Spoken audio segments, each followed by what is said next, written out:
Hi, Marcin. How are you? Good, how are you? Good. Do you have any masks?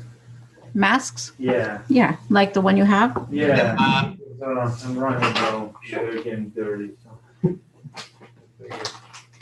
Hey, Kim, just want you to know we're recording right now. You might want to mute.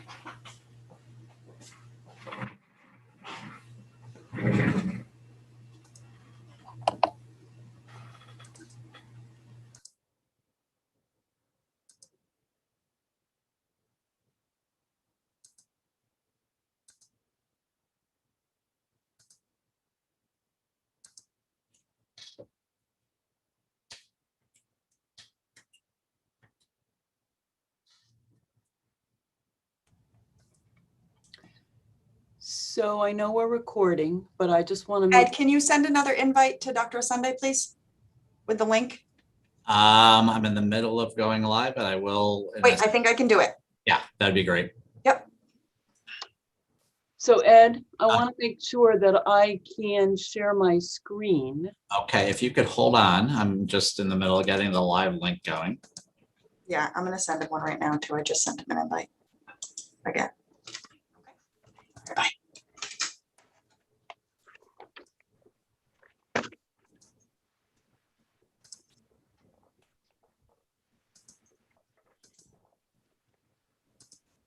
Okay, Linda, did you want me to practice that with you?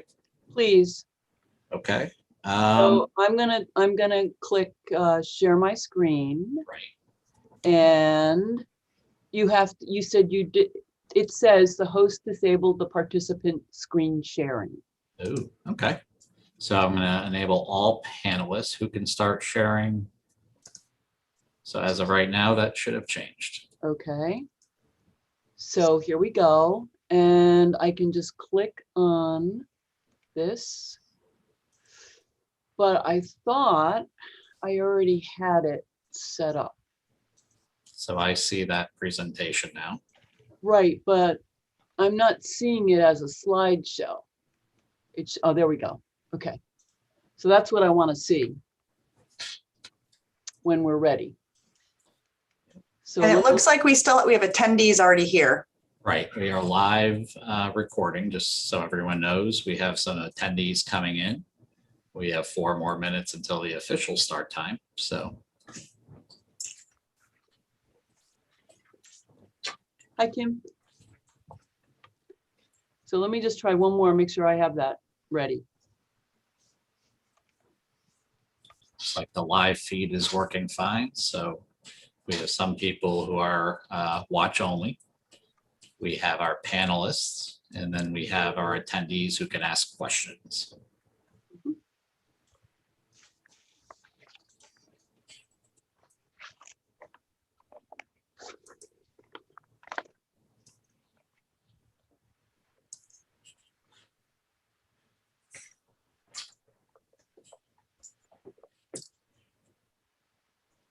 Ed, I don't know if the invite I sent is for him to be a panelist, though. That's what I'm worried about, that I don't have the power to do that. Okay, let me see if I can possibly do that.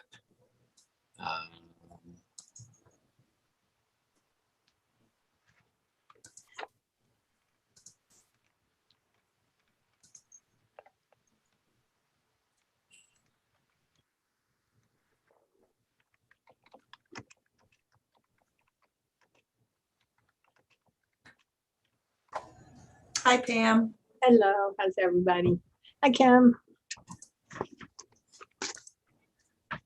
Okay, so I just, from within this Zoom meeting, just resent Dr. Sunday the link.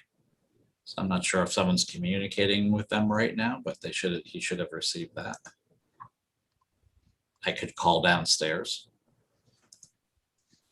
So I'll put myself on mute.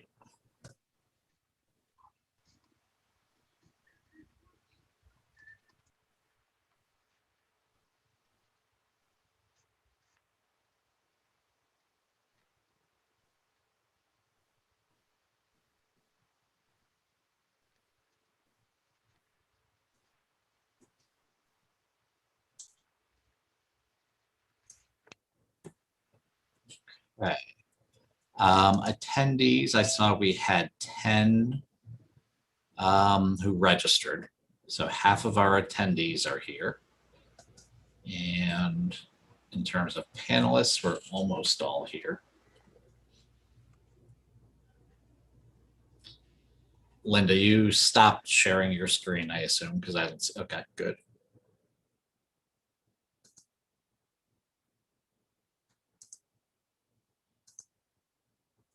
For those who might not be familiar on the panel, if you wanted to view the question and answers, you just hover your mouse down to the lower bar and there's a Q&A button. So that's how you would view any questions coming in from the attendees.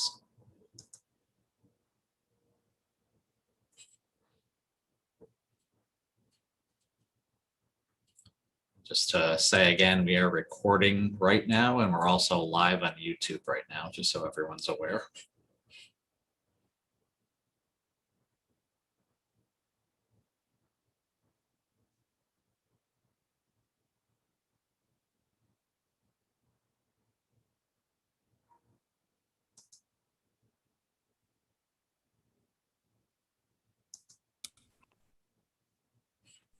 Welcome, Dr. Osunde. Good morning, team. How we doing? Excellent. All right. Looks like we have 7 out of our 10 attendees here and all of our panelists. So it's up to you when you would like to begin. We are live right now, both on YouTube and we're recording right now. Terrific. Okay. We'll start in about 15 or so seconds.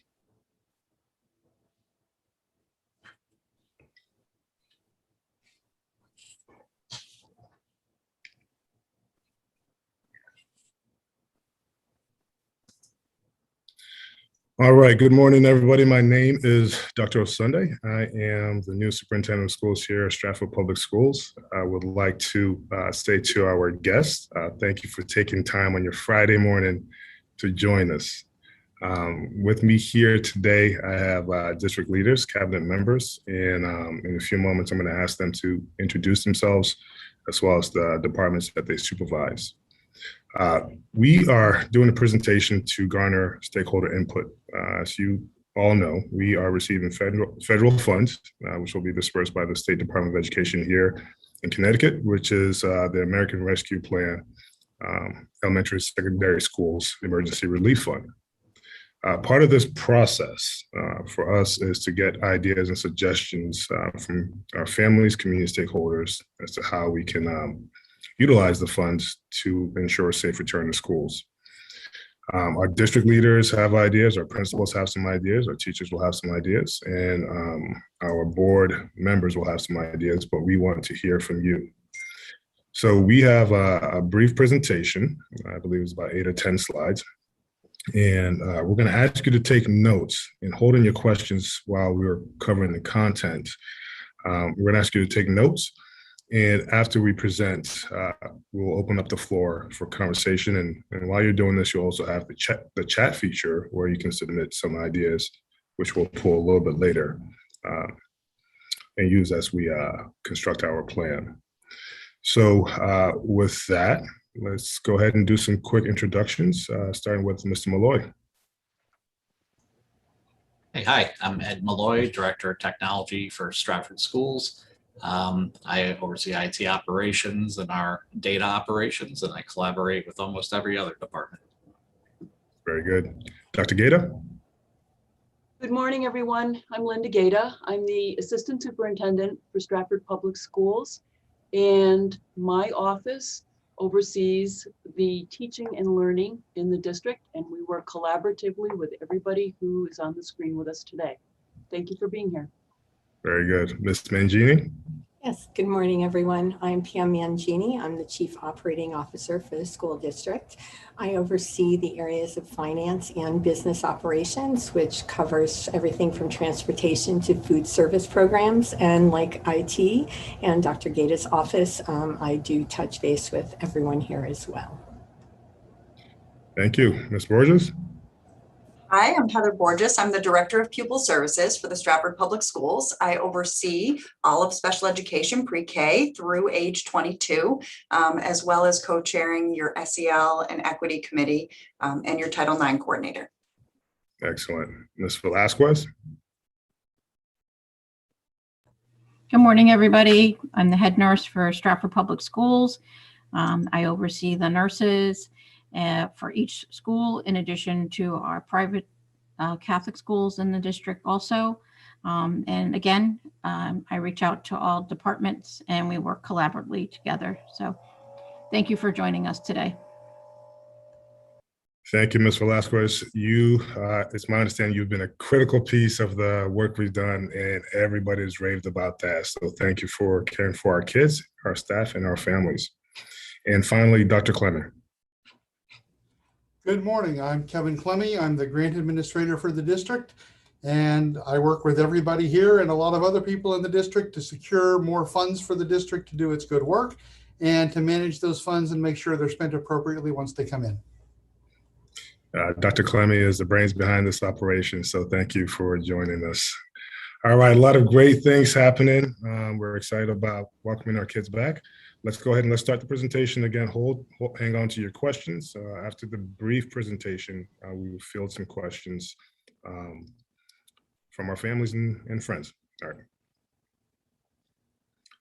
Mr. Malloy, I believe we're going to share the slides. Okay, excellent.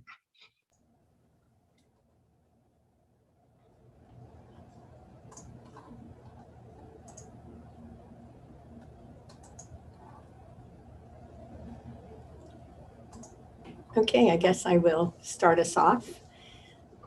The American Rescue Plan Elementary and Secondary School Emergency Relief Fund, or ARP-ESSER, awarded $13,632,215, to Stratford, of which a minimum of 20% of these funds must be reserved for academic recovery. These funds have been provided to school districts to help safely reopen our schools, sustain their healthy operations, and address the significant academic, social, emotional, and mental health needs of our students. This grant, however, differs from the previous ESSER grants in that it requires school districts to create plans that focus on renewal, reducing opportunity gaps, accelerating learning, and advancing equity for all students. This proposed spending plan supports these grant guidelines, and we are really pleased to have this opportunity this morning to share the plan with all of you. I'm now going to turn it over to Dr. Gaeta to begin discussing our spending priorities. Thank you, Mrs. Mangini. In considering the needs of students and families moving forward to address the impact of COVID on our school district, we're focusing on several crucial areas. This plan focuses on the students and staff's safety when returning to the schools in the fall, full-time and in person. Secondly, for students and those who are engaging in the teaching and learning in our school district, we want to make sure that we provide supports for students to engage in content and skills that they should be learning in the grades that they will be entering in the fall. Next, we want to maintain the continuity of services and continue to support the programs that help students to be successful. And finally, to make sure that our district resources are equitably available to students, families, and staff.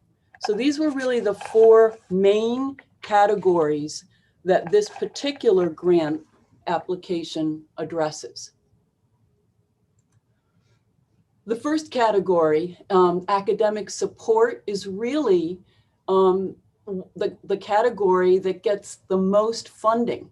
39% of this particular application, grant application, is focused on helping our students to be successful. So the first area that we, or support that we would like to make sure we have in place is to put additional tutors, both district-wide, in school and after school, put these available additional tutors in place so that we can support students in attaining and reaching success at their grade level. You'll notice that this particular proposal will plan for additional tutors to be available through the 23-24 school year. And right where we're looking, we will be beginning in the fall, the 21-22 school year. So you can see that this is a 2-year support. Additionally, we are looking to provide bilingual tutors as well. Those tutors, in addition to their during school and after school work, will be available to the reading teachers as well to support their work. Now, some of you may remember that this past spring, tutoring was available as well. So this is a continuation and a little bit of an expansion with the additional bilingual tutors of the program that we've already had in place. Supporting that program is transportation for students who wish to stay after school for assistance and tutoring to make sure that they can attend the tutoring sessions. The third area in academic support is to expand our summer school programs through the summer of 2023. So this year, we've had a variety of summer school programs. We've had our traditional 7 through 12 credit recovery program, along with some enrichment classes that are offered. In addition to that, we have a K-6 program that has a STEAM focus, which is a little different than what we've had in the past. This program seeks to re-engage students with their school and with their learning and bring some excitement to the opening of school and an interest in participating again in the classes that they will be scheduled for. This year, we're also offering a pre-K for students who are entering kindergarten who have had no preschool experience. So this is an opportunity for them to come together, practice some social emotional skills, and learn some of the routines that are happening in classes, in kindergarten classes. So these summer school programs that we're offering this year, there will be similar programs offered depending upon the need next summer as well as the following summer. One of the differences in this year's summer programs than the programs that we've had in the past is the fact that the programs are offered at no charge to our students and families, and transportation is available to them as well. I'd like to turn it over now to Heather Borges, who will speak a little bit about the expanded special education staff and services through the 23-24 school year. So under this bucket of money that we're looking to put 39% is also works in special education. So with special education, we're looking to provide additional contracted services and staff services to better support our students as they struggle with different needs due to COVID. So we will be looking at increasing speech and language pathologists, OT, PT, and special education teachers. And those extra staff, like the tutors, will work with our students, but they'll work with them during the school day in order to better meet their needs and to help any gaps that were caused by COVID. The next section is our social and emotional support. We're looking at putting 7% of the funding into the social and emotional support, and that will break down in a couple different buckets. So the first bucket is the outreach program. This is to work with students and families as they try to re-engage with in-person learning. Distance learning has posed lots of challenges, and sometimes there might be challenges getting kids back into the building. This specific outreach program will work with families in order to do that. Student monitoring service is something that we've used because kids have Chromebooks and they're on them all the time. So when they're on their accounts and on their Chromebooks, this service helps monitor in case they're searching or looking things that might be a danger to them or others. We get notified and we have staff that will reach out to families to work with them. Social and emotional assessments. As you guys know, last year we rolled out Ruler with our teachers. This year, the students are going to start doing their Ruler lessons, and we'll be doing some social and emotional assessments through Ruler with our schools. training for our staffs on promotion of greater student engagement and a more inclusive environment. We're going to work hard with our teachers on trauma training, as well as culturally and linguistic responsive teaching. So we'll use that 7% to support each of these 4 buckets. And you can feel free to ask me more details at the end of the presentation.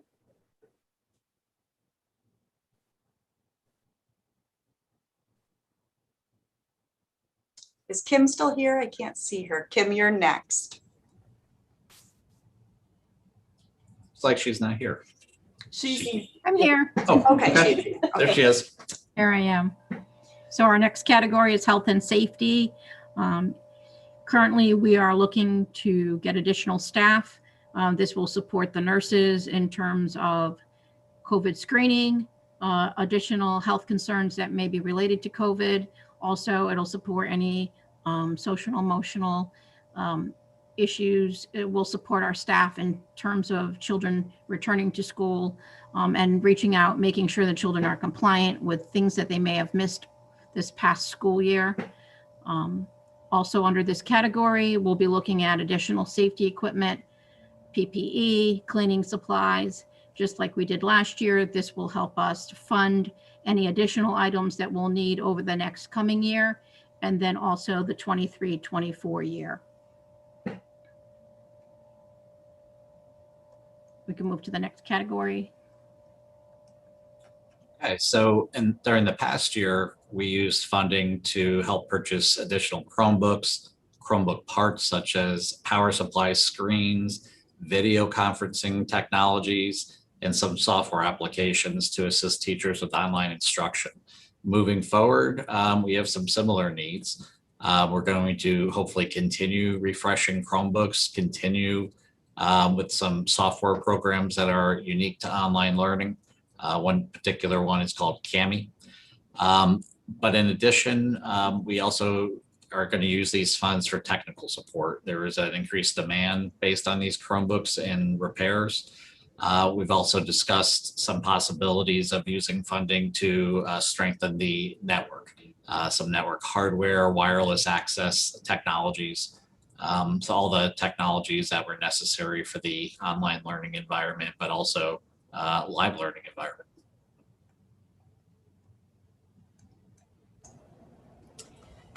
Personnel and capital expenses, specifically with regard to personnel, based on the budget increase that the board received from the town of Stratford for fiscal year 22, a number of our staff positions will now become grant funded. And that is to maintain continuity of services by retaining these staff members. These funds are estimated to be available through the 23-24 school year.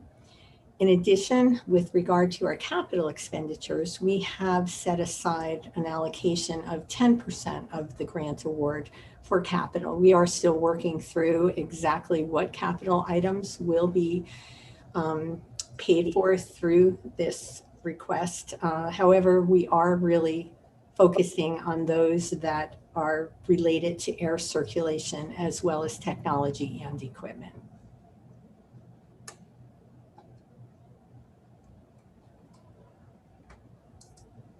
Very good. So we wrapped up. That's the end of our presentation. And you see those big buckets that we have there, beginning with academics and aligned to district priorities. Obviously, social emotional well-being of our students is a big priority focus for us. Health and safety has to stay at the forefront, even probably more so before the other buckets. We want to make sure our kids are healthy and safe as they access their education, technology support, as well as the personal and capital expenses. So I am going to say thank you to my cabinet, my leaders for the presentation. And then Ms. Malloy, I believe we're going to open up the floor for questions, correct? Yes, so we do have a written question and answer area. So attendees, it looks like we now have 18 attendees. They could bring their mouse kind of towards the bottom of the screen to a Q&A button. Once they click that button, they could ask questions. We also have, Dr. Sunday, you could decide, they could raise their hand, and I don't know if we would want to take live where we would hear their audio, but that is an option too. There's one person right now raising their hand. Sure. So really what we're looking for, I just want to be, again, in order to streamline this, we want to hear your ideas, okay, as it relates to this. Obviously, the world is flat based on technology, so you have friends and peers across the country who might have some innovative ideas that can help us bolster our design. So yes, absolutely, Mr. Malloy, I'm going to let you moderate that piece. If you want to click on their audio, they can do that, or you can read whatever has been submitted out of So in the let's chat. start with the written Q&A. I know one good strategy with this is that we will have a transcript at the end of this of these questions. So the first one, can you detail what 24/7 student monitoring entails? So that would be Absolutely. So what we mean by 24/7 is that if your child logged on to the Chromebook at 2 a.m. in the morning and searched something that was of concern, we would get notified and we would reach out to you regardless of the time of day. We don't shut it off. We don't, turn away from it. So what it means is that if they are logged into their system, we are able to monitor anything that they search that might be of concern. And we're able to have people who are on call 24 hours a day to reach out to you as a family to say, we just wanted to check in. We want to see if we can provide any support. This is what came up on the search from the Securely system on the computer. Correct. And that's a proactive approach. We understand the pandemic's impacted kids in different ways. This is really a strategy for social, emotional, and early response based on student search queries. Okay, the second one in the Q&A. Last year, there was a problem with staffing tutors. Have tutors been hired and ready to go? I can start an answer to that, and people can add to that if they wish. We did actively seek tutors, posted positions for tutors, and there were tutors that were hired. But given the circumstances, I think, of the challenge of individuals, we had some teachers who were able to provide some tutoring services, but we also recognize the fact that teachers have had a very challenging year with their effort put into teaching and learning. And so in some cases, teachers were able to do that. In other cases, they weren't. But we currently have our positions posted, and we're filling them to the best of our ability.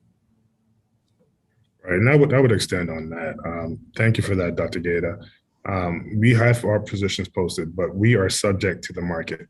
So as you know, we're not originators of the idea. There are regional schools around who also are trying to access tutors. So it's a supply and demand concept. We have some ideas here in the conversations we're having with our HR director and our district leaders.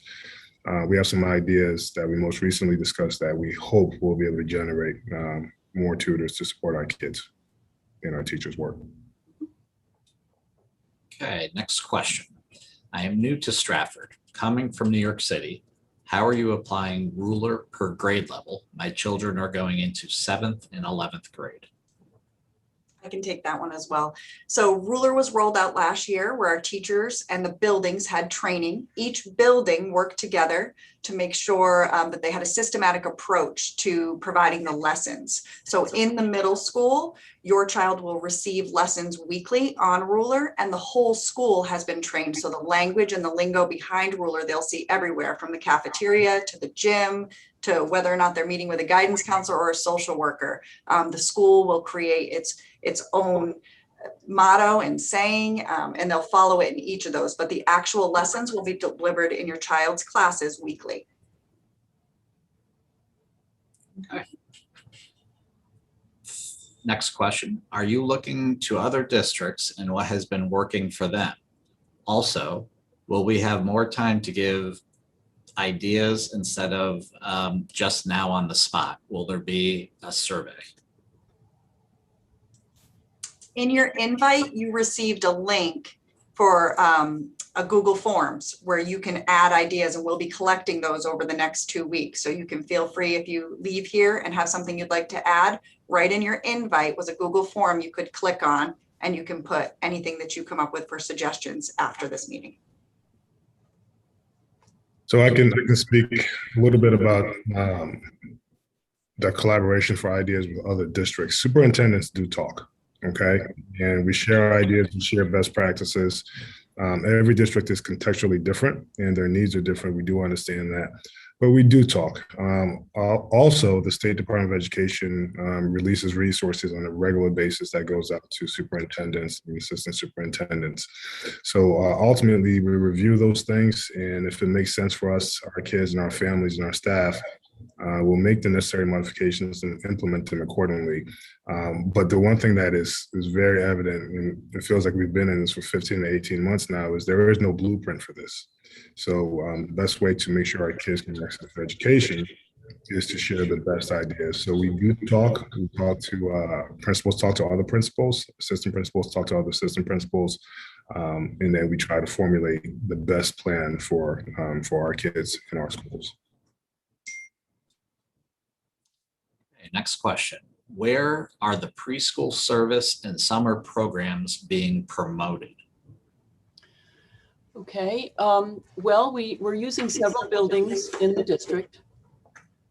The preschool programs and some other summer programs are held at SODO. Our summer programs, credit recovery summer programs, for the most part, are being held at Stratford High School, along with several other service programs. And Flood also has a number of summer programs that are being held there. If there's a particular program that you're curious about, I certainly can answer that. But we have our programs well organized and placed in certain buildings for either appropriate furniture size for the students that are going to be there, or for equipment that needs to be used, et cetera. So those are basically the three main areas. Okay. Are any current positions that are funded by our budget being transferred to grant funded? I'll be happy to address that one. Yes, there are a number of positions that we moved to the ESSER fund based on our town appropriation, and those are all listed in a budget document that is posted on our website for anyone to review. Okay. Our SPED percent has increased over the last couple of years. Are our students being identified properly? Meaning, are students in need of a different curriculum or a tutor until they are back on track for success? You're right, our SPED percentage has increased. There's lots of reasons for that. Sometimes it's because of the demographics of who moves in.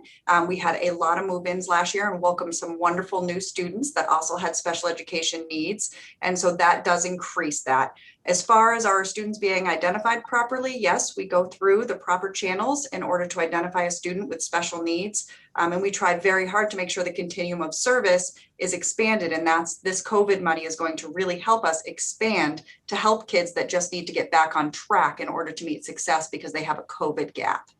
So hopefully that answers your question, but you are always welcome to reach out to me if you would like to.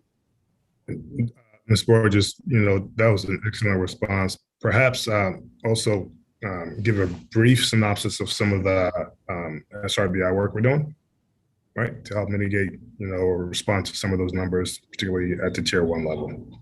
Absolutely. So within the schools, every school follows their SRBI process. And that means if there's a student who's in general education that seems to have a little bit more of a need, they'll work with their PST team, a team that comes together in the school to say, hey, we think this kid needs to work a little bit on this. And that happens for 6 to 8 weeks. They give targeted instruction at tier 1, tier 2, and tier 3 level.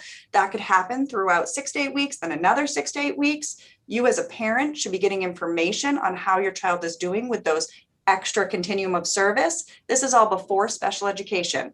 So we do all of those things. And then at the end of that series of events, which could last up to 6 months, 8 months, If we're not seeing the growth we want, that might warrant a referral to special education because there might be something deeper going on. But all of our schools follow the SRBI process, and they all have a manual and procedures and a team that works. And you as a parent would be part of that. Okay.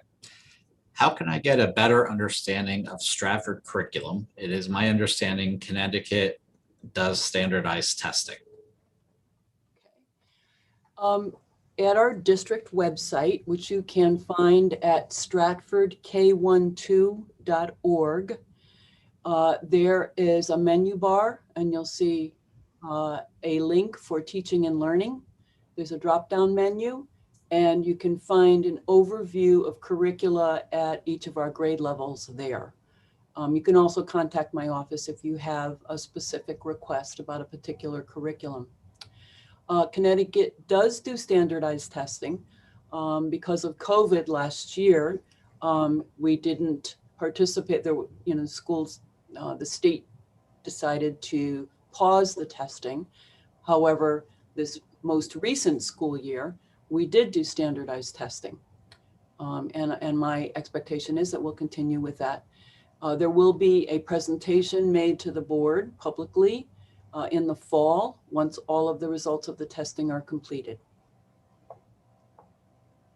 Very good. Mr. Malloy, these are some outstanding questions, and we definitely want to be able to respond to all these questions. But I also want to hear ideas, right? We're very smart people here on this panel, but we know we're not the smartest people in town. So we want to hear ideas from families. So if you have an idea that you've seen, you've talked to other people about, you've researched independently, I would encourage you to type it into the chat and just say, to our district leaders, we would like to encourage you to consider this approach, this strategy, this program. Because when we're done with this conversation, we'll answer these questions. We need to be able to walk away with some level of cachet that when we meet as a team, we can say, this parent shared this awesome idea, and we want to take a look at, and how do we wrap that into our grant design. All right. Okay, I was just scrolling through the chat a little bit. So I'll continue with the questions at this point. Okay. This one is, I guess, a follow-up from a previous question. Where does the public learn about these programs? So the programs are preschool service and summer school programs being offered. Mm-hmm. Where does the public learn about preschool service and summer programs being offered? Okay, I think that means the preschool program for the summer. If I'm mistaken, that we do have a preschool office that you can call, and again, find that contact information on our board website. But regarding the summer programs that are being held, for several of them, there were brochures put out prior to the summer and sent out. The messages typically sent out through school messenger, so parents can learn more about that and where those programs are located. So the brochures were sent out. If there's one in particular that you would like to know more about, you can certainly contact me and I can provide that information for you. Okay, the need for support staff, social workers, school psychologists, is necessary for all schools in town, especially post-COVID with the rise in young people dealing with mental health issues. Has funding for support staff been assigned? So I don't know if you guys can remember, but last year through one of the title grants, we were able to add 4 additional social workers and 2 additional psychologists. So yes, we have increased our psychologists and social workers since last year. We were able to fill all of those positions. And now this year, some of the money that we talked about in the bucket for academic improvement is also going to those positions to support students. So we will be adding an additional social worker, SLP, and different support services. So to answer that, yes, the district did a great job last year, adding 4 additional social workers and 2 additional psychologists. And we will continue to support that for all of our students' mental health. And I would add to that, that not only will the grant fund support employees who are being hired by the district, but there are also funds in the grant for contracts. Should we need additional support on a short-term basis, we can do contracts to get additional support staff in. two more questions in the this section here, the question and answer. Will we be able to have in-person meetings this year? I'm not sure if this refers to SPED or in general. I can answer for special ed. So for special ed, we did see a lot of value in the virtual IEP meetings. We will be offering those, but we will also offer in person for parents that would rather come in. We want to respect the fact that a lot of families have work and conflicts, and that virtual meeting allowed for them to use a lunch break without missing more of their day or having to take off of work. So we want to respect that and work with all of our families. But the option for an in-person, if a parent requests it, will be honored this year, provided Ms. Velasquez says there's no major things going on and we don't have any change in our COVID measures. Correct. I really just want to emphasize that Ms. Velasquez and our health department, we do a good job of tracking numbers and all those different things. So as long as we have the green light from the health department, the CDC, the idea is to make sure we start to have those in-person opportunities again. Okay. At the beginning of last year, the SPED department was issuing a newsletter that was great and informational. Will that start up again? Yes. And I will try to do a much better job of getting that out to you guys monthly. Towards the end of the year, we were not able to put all of those together. I love doing them as well. So I'm hoping to work with our SEPTA group and make sure that that gets out to you monthly. And a follow-up to the live meeting question. The question was intended to be more meeting with general ed teachers and administrators. Yes, I would say that that applies for every personnel member as well.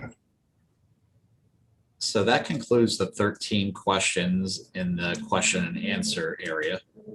Not sure if I should look at the chat and see if there's anything there. May I know there's one question in the chat, Ed, while you're reviewing, maybe Sure. I can just address, because we have mentioned tutoring as being an important part of the academic bucket. And I just would like to provide a little bit of information about how students will access tutoring. One of the reasons why we have tutoring is to make sure we're supporting students so that they can access their on-grade level content.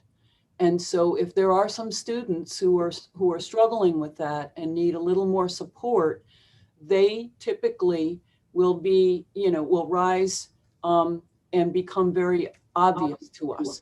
And so we need to get everybody up to speed. We need to work with the resources we have to support all of our students, and particularly those who might have a little bit more of a need than others.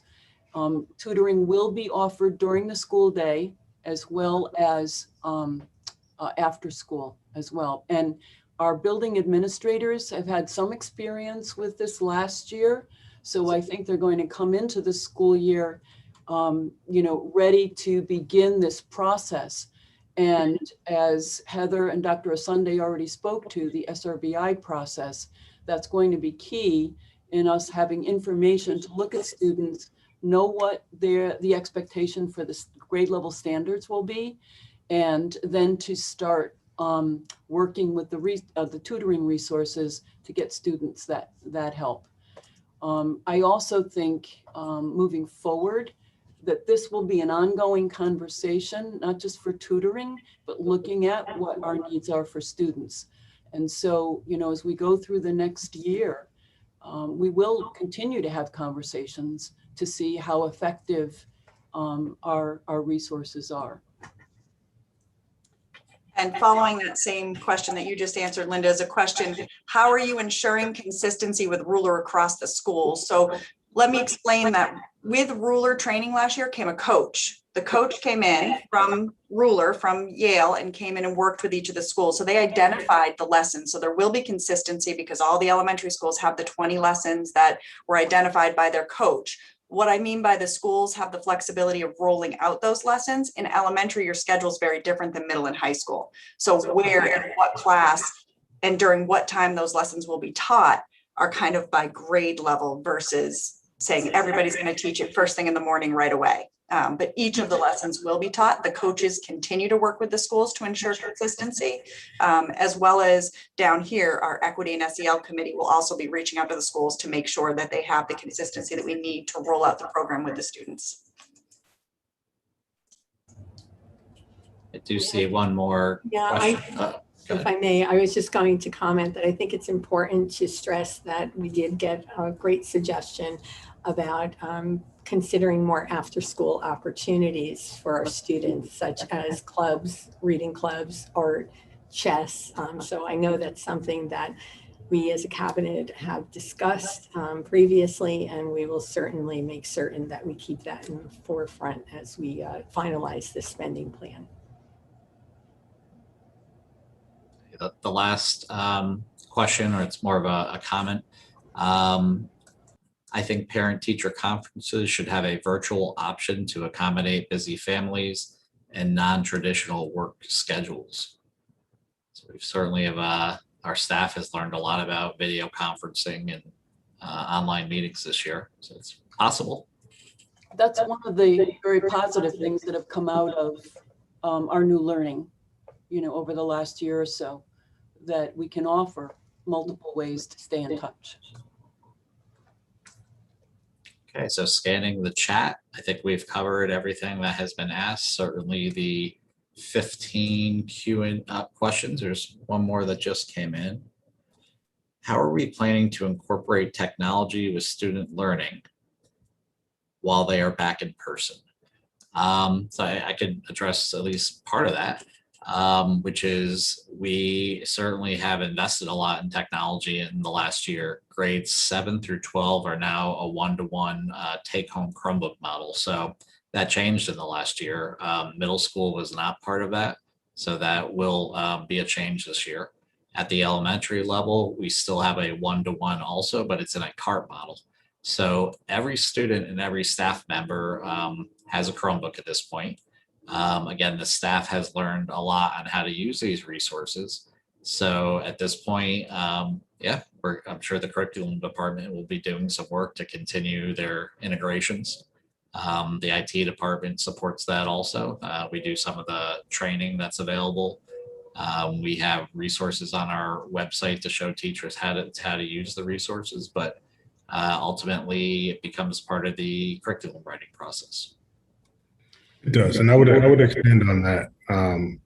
Very well said. And I think at the start of this presentation, you heard Mr. Malloy make reference to software tools, web-based tools such as Canvas and other instructional tools. Those are all opportunities. And we're having conversations about instructional technology specialists. We're having a conversation and the value that they bring in supporting teachers. That's. I saw a board member, QP, that reference question. That's something for them in terms of how can we do this more broadly and with deeper learning for kids. So, very good point. I'm happy that you put that on the table. We'll have a conversation about that. Dr. Gator, I believe you're going to say something like that. Yeah, thank you. I was also going to add that although we've all learned a lot about technology and the opportunities that it provides for us, we also understand that for our purposes, having students in school, in person, and interacting directly to the extent possible is what we're aiming for. And so technology will enhance that experience. But we certainly will do everything in our power to have children back in school, our students back in school. When they came back in April, they were thrilled to be back and we were thrilled to have them back. So I think that's all important. The other thing I will also add, Mr. Malloy mentioned that there were tutorials and that there are some for parents as well. So if they wish to become more familiar with the various tools that are being used, or have questions or need help about that, they can find some resources also at our district website under families. Mr. Malloy. Yep. One more question. Maybe we'll cut it off after this one. I was going to say, let's take this next question. This put us at approximately 45 minutes. Right. And again, you'll have the survey form option to submit ideas. Mr. Molloy, whenever somebody else is speaking, you may have to mute yourself because there's that echo. At least there's that echo feed on my side. Sure. Let's take one more question and we'll look to wrap up this session. There are so many changes at the next level of education. Are there any funding or upcoming grads to help choosing college and universities? Let me try that again. There are so many changes at the next level of education. Is there any funding or upcoming grads to help choosing colleges and universities?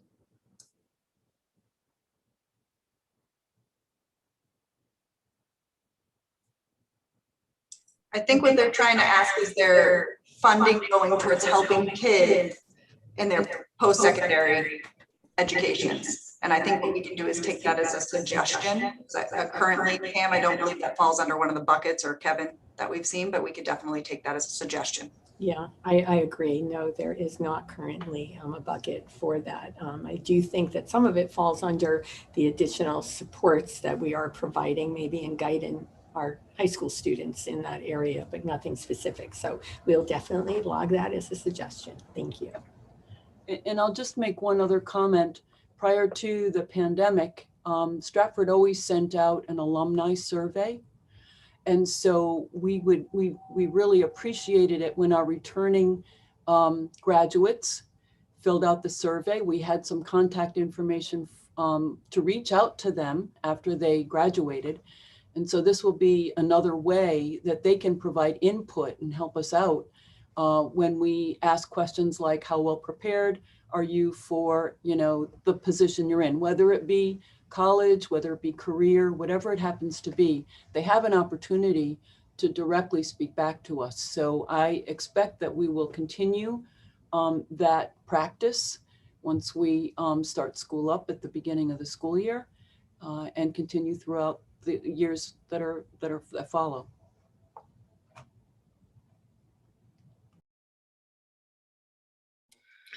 Okay, gonna go ahead and look to wrap up. I want to say on behalf of the Stratford Public Schools, I want to say thank you to everybody who joined us this morning.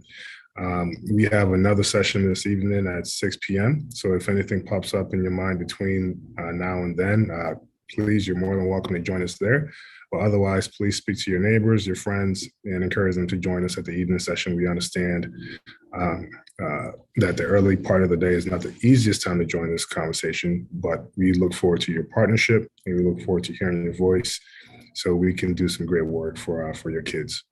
All right, again, thank you for joining us. Again, thank you to my team. Awesome presentation. And we have some good work in front of us, and we look forward to this partnership. All right, everybody. Bye-bye.